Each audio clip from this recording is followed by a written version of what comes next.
SSB Odisha PGT recruitment Odisha रे पूरण हेब 1061 PGT शिक्षक दरमा पाइबे 1.4 लाख पर। गुरुत्वपूर्ण तारीख ऑनलाइन रे आवेदन तारीख आरंभ 18 मार्च 2024। ऑनलाइन रो आवेदन शेष तारीख 18 एप्रिल 2024। खाली पदवी विभिन्न विषय पर प्रार्थी नियुक्ति हेबे। मोट 1061 शिक्षक पदवी पूरण हेब। शिक्षागत योग्यता एक स्वीकृतिप्राप्त विश्वविद्यालय से विषय में मास्टर डिग्री करथिबा आवश्यक किंबा प्रार्थी निश्चित भाव में एक एनसीईआरटी स्वीकृतिप्राप्त आंचलिक महाविद्यालय अति कम 50% एग्रिगेट सहित 6 वर्षर स्नातकोत्तर मास्टर पाठ्यक्रम समाप्त करथिबा आवश्यक। प्रार्थी निश्चित भाव में बीएड करथिबा आवश्यक। अधिक जानिबा विज्ञप्ति देखंतु। बयस सीमा सर्वनिम्न बयस 21 वर्ष, सर्वाधिक बयस 38 वर्ष। बयस गणना 1 जनवरी 2024 सुधा 21 वर्ष होइथिबा दरकार।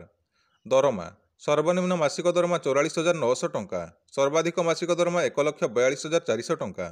आवेदन शुल्क बा आप्लिकेशन फी साधारण वर्ग बा यूआर कैंडिडेट और एससीबीसी कैंडिडेट मानक पई 500 टंका रखा जायछि। एससी और एसटी और पीडब्ल्यूडी कैंडिडेट मानक पई 200 टंका रखा जायछि। चयन प्रक्रिया बा सिलेक्शन प्रोसेस लिखित परीक्षा, साक्षात्कार, डॉक्यूमेंट जांच। प्राय शिक्षित व्यक्ति सरकारी शिक्षक हेबार स्वप्न देखती। आपण जदि एमिति लक्ष्य रखिछन्ति आउ एने निजको प्रस्तुत करुछन्ति तेबे आपण मानक पई सुवर्ण सुजोग। एने ओडिशा राज्य चयन बोर्ड एसएसबी ओडिशा पक्षरु एक विज्ञप्ति जारी करा जायछि। एही नियुक्ति प्रक्रिया रे पोस्ट ग्रेजुएट शिक्षक पीजीटी पदवी पूरण हेबो। एने आवेदन प्रक्रिया ऑनलाइन माध्यम रे हेबो। एही नियुक्ति माध्यम रे मोट 1061 पदवी पूरण हेबो।